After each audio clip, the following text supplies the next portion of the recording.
Hello everyone, welcome back to the series of class 10 mathematics. This is part 6 of our topic wise journey. I really hope that tomaloke already are agor part to sai ahisa because we are building the concept step by step. And eta part skip kora is like tomaloke movie ekhonot mid scene jump kori asa. But don't worry, jodi tomaloke miss korisa, then pause this video. Agor part to ebar sai concept khini ebar buji lua, link tomaloke description aru pin commentot pai jaba. Then come right back. আৰু যোনে last পাৰ্টটো already চাইছা then let's continue so' last video' কেইটাত আমি HCF, LCM তাৰপিছত Euclid division lemma এই গোটেই বস্তুখিনি পঢ়িলোঁ এতিয়া আমি পঢ়িম ইৰেশ্যনেল নাম্বাৰ এটা কেনেকৈ ইৰেশ্যনেল বুলি প্ৰুভ কৰিব লাগে আৰু ইৰেশ্যনেল নাম্বাৰ এটা ইৰেশ্যনেল বুলি প্ৰুভ কৰাৰ আগতে আমি কেইটামান সৰু সৰু বস্তু জানাটো বহুত দৰকাৰ সেই বস্তুকেইটা চোৱা for any fraction A by B in its simplest form A and B are always co-prime so A আৰু B A by B যদি এটা ফ্ৰেকশ্যন লিখা যিকোনো এটা ফ্ৰেকশ্যন লিখা তুমি সেই ফ্ৰেকশ্যনটো যেতিয়া তুমি সিম্পলিফাই কৰিবা দ্য নিউমাৰেটৰ আৰু ডিনমিনেটৰটো সদায় তোমালোকে কো-প্ৰাইম পাবা এইটো চোৱা 2/3 এটা ফ্ৰেকশ্যন লিখিছো 2/3 যেতিয়া ফ্ৰেকশ্যনটো লিখিছো ইয়াতে চোৱা 2 আৰু 3 ৰ মাজত কমন ফেক্টৰ কি আছে 1 তাৰ মানে 2 আৰু 3 সদায় কো-প্ৰাইম হ'ব মই বেলেগ এটা ফ্ৰেকশ্যন যদি লিখো সে 14 আৰু 18 লিখিছো বলে এবাৰ দুইটা ইভেন নাম্বাৰ লৈছো এতিয়াতো ক'ব পাৰা যে ইহতৰটো কমন ফেক্টৰ বেলেগো আছে কিন্তু চোৱা by definition কি আছিল for any fraction A by B in its simplest form তো তোমালোকে যদি সিম্পলিফাই কৰা 2 7 যা 14 2 9 যা 18 সো আমি পাম কিমান 7/9 again এটা co-prime পাইছো আমি 7 আৰু 9 ৰ কমন ফেক্টৰ কি আছে only 1 I hope তোমালোকৰ co-prime ৰ ডেফিনেশন মনত আছে মই ফাৰ্স্ট ভিডিওতে এক্সপ্লেইন কৰিছিলো co-prime কি বস্তু আচ্ছা সো লাইক এটো আৰু যদি তোমালোকে বেলেগ কিবা লব খোজা সে ডাঙৰ ফ্ৰেকশ্যন লৈছা বলে 100 বাই সে 525 so ইয়াকো যদি মই সিম্পলিফাই কৰো 520 যা আৰু 51 যা আৰু 55 যা and again 54 যা 20 52 যা 10 51 যা 5 so এটো মই সিম্পলিফাই কৰাৰ পিছত কিমান পাইছো 4/21 and again 4 আৰু 21 they are co-prime because 4 আৰু 21 ৰ common factor only 1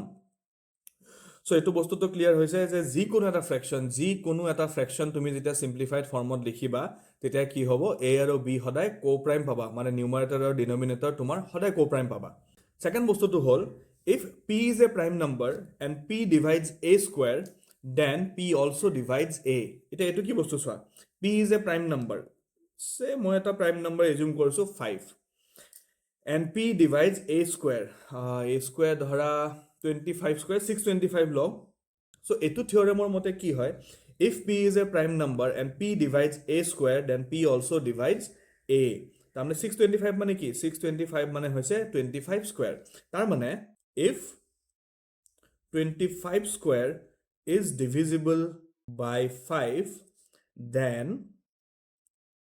25 is also divisible by 5 বুজি পাইছা তোমালোকে এটো যিকোনো নম্বৰৰ কাৰণে হ'ব লাইক আৰু এটা এক্সাম্পল দিও মই suppose 6 square is divisible by 3 6 square is divisible by 3 6 square মানে 36 is divisible by 3 then হলে 6 is also divisible by 3 right so এটো সবৰে কাৰণে ট্ৰু হ'ব ঠিক আছে then আৰু এটা বস্তু আছে কি proof by contradiction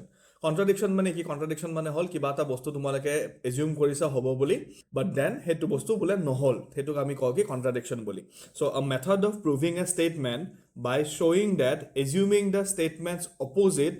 leads to a contradiction thus implying the original statement must be true so contradiction মানে হল suppose মই এনেকুৱা এটা বস্তু এজিউম কৰিছো যে 4 is a odd number so 4 is a odd number বুলি মই suppose assume কৰি লৈছো তো মই 4 ক যেতিয়া odd proof কৰিব যাম obviously 4 টো তো odd number আমি proof কৰিব নোৱাৰিম so যেতিয়া আমি নোৱাৰিম তেতিয়া আমি কম কি আমাৰ যেটো assumption আছিল সেই assumption টো আমাৰ wrong আছিল and thus 4 is not a odd number it is a even number এই তিনিটা বস্তু আমাক ইউজ হ'ব যেতিয়া আমি এটা irrational numberৰ irrationality টো proof কৰিম তাৰ লগত আৰু এটা সৰু বস্তু আছে মই তোমালোকক দেখাই দিও suppose a number is divisible by 2 Suppose a number is divisible by 2 তেনেহলে সেই নাম্বাৰটোৰ মাল্টিপলস বোৰ কেনেকুৱা ফৰ্মত থাকিব সেই নাম্বাৰবোৰৰ মাল্টিপলস বোৰ থাকিব তোমালোকৰ 2k ফৰ্মত 2k বা 2n যিকোনো তোমালোকে ল'ব পাৰা right like 2 into 1 2 into 2 2 into 3 2 into 4 এইবোৰ যিমানবোৰ আছে 2ৰ মাল্টিপল হয়নে এই যিমানবোৰ 2ৰ মাল্টিপল আছে সেই গোটেইবোৰ কি হৈ আছে 2 ইনটু k ফৰ্মত আছে সিমিলাৰলি তোমালোকে যদি সাপোজ বোলে 11ৰ মাল্টিপলছ লাগে আমাক সো সেইবোৰ কেনেকুৱা ফৰ্মত থাকিব 11k ফৰ্মত থাকিব সো দ্যাট মই k ৰ ভ্যালু যদি 1 বহাও 11 ইনটু 1 11 পাম k ৰ ভ্যালু যদি 2 বহাও 11 ইনটু 2 22 পাম k ৰ ভ্যালু যদি 3 বহাও 11 ইনটু 3 33 পাম এণ্ড সো অন এতিয়া এই বস্তুখিনিৰ বেচিছত আমি ইৰেশনাল নাম্বাৰৰ ইৰেশনালিটি প্ৰুফ কৰিম চোৱা সো আমি এটা ইৰেশনাল নাম্বাৰ এটা কেনেকৈ ইৰেশনাল বুলি প্ৰুফ কৰিম এইটো চোৱা এই স্টেপছ কিটা ভালকে চাবা দে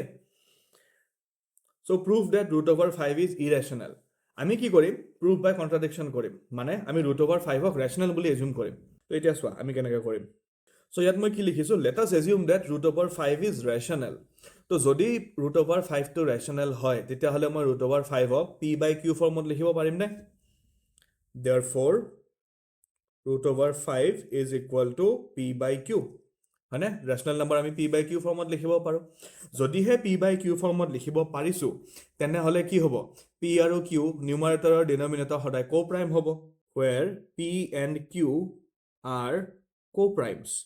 তাৰ মানে p আৰু q ৰ এটাই কমন ফেক্টৰ আছে হেতু হৈছে 1 এই বস্তুটোৰ ওপৰত ধ্যান দিবা যে p আৰু q ৰ এটাই কমন ফেক্টৰ আছে হেতু হৈছে 1 এতিয়া আমি ইয়াক সিম্পলিফাই কৰিম চাবা সিম্পলিফাই কৰিব কাৰণে কি কৰিম ফাৰ্স্টতে মই ইয়াক ক্ৰস মাল্টিপ্লাই কৰিম so √5 into q equal to p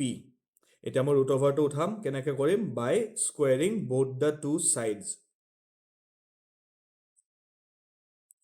so ইফালে কি পালো মই 5q square equal to p square পালো ইয়াতে কি কৰিছো ঠিক আছে এতিয়া চোৱা এটা কি পালো 5q square equal to p square পালো নে 5q square মানে কি ফৰ্মত আছে হে গোটেইটা 5 ৰ মাল্টিপল হ'ব আমি অলপ আগতে ডিসকাস কৰিছো যে যদি 2k ফৰ্মত থাকে সব 2 ৰ মাল্টিপল হয় 11k থাকিলে সব 11 ৰ মাল্টিপল হ'ব ইয়াতে 5q স্কয়াৰ আছে তাৰমানে সব 5 ৰ মাল্টিপল হ'ব তাৰ মানে কি পালো আমি 5 into q square is equal to p square তাৰ মানে কি হ'ল p squareৰ কাৰণে 5 আৰু q square এই দুটা ফেক্টৰ হ'ল নে নাই মই সাইডত এখিনি বস্তু লিখি দিছো তোমালোকক চোৱা ইয়াত কি পাইছো p square equal to 5 into q square তাৰ মানে 5 কি হল p স্কয়াৰৰ এটা ফেক্টৰ হল q স্কয়াৰ কি হল q স্কয়াৰৰ এটা ফেক্টৰ হল মনত আছে এই দুটা ফেক্টৰ যেতিয়া মাল্টিপ্লাই কৰিম আমি এটা মাল্টিপল পাম আৰু মাল্টিপলটো আমাৰ কাৰণে কি হয় p স্কয়াৰ হয় তাৰ মানে ইয়াৰ পৰা আমি কি বুজিলো যে p square is divisible by 5 or p square is also divisible by q square হয়নে because multiple of আমি সদায় ফেক্টৰ দি ডিভাইড কৰিব পাৰো still যদি কনফিউজন হৈ আছে তোমালোকে এটো চোৱা 6 equal to 2 into 3 তো ইয়াতে 2 কি হয় 2 এটা ফেক্টৰ হয় ইয়াতে 3 টো এটা ফেক্টৰ হয় and 6 to কি হ'ব 6 to 2 আৰু 3 ৰ মাল্টিপল হ'ব and the multiple is always divisible by its factors মই একদম ইন ডেপথ গোটেইখিনি বস্তু বুজাই গৈছো আই হোপ তোমালোকে বুজি পাই আছা এতিয়ালৈকে সো মই ইয়াতে কি লিখিব পাৰিম therefore p square is divisible by 5 so এতিয়া আমি এইমাত্ৰ পঢ়িয়া থিওৰেম মতে কি পালো if p square is divisible by 5 তাৰ মানে p is divisible by 5 হ'ব নে then p is divisible by 5 right আচ্ছা এটো মই ইকুৱেশ্যন নম্বৰ 1 দিছো দে So equation 1 ৰ পৰা আমি ক'ব পাৰিছো যে p square is divisible by 5 and hence p is divisible by 5 তাৰ মানে এটা চোৱা যদি p টো 5 দি ডিভাইড কৰিব পাৰো তাৰ মানে আমাৰ কি হ'ব তাৰ মানে আমি ক'ব পাৰিম নে যে p টো 5 ৰ মাল্টিপল হয় হয়নে তোমালোকে আকৌ এটো एग्जांपल চোৱা যদি মই কওঁ যে 6 is divisible by 2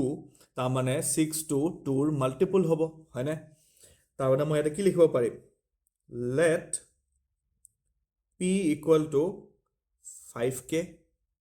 right p equal to 5k হ'ব so এতিয়া মই ইকুৱেশ্যন 1 টো অলপমান আকৌ মডিফাই কৰিম কি মডিফাই কৰিম যে এই যে p equal to 5k আছে তাক মই ইকুৱেশ্যন 1 ত পুট কৰিম তাৰ পিছত চোৱা তোমালোকে কি পাবা 5q square equal to p square আছিল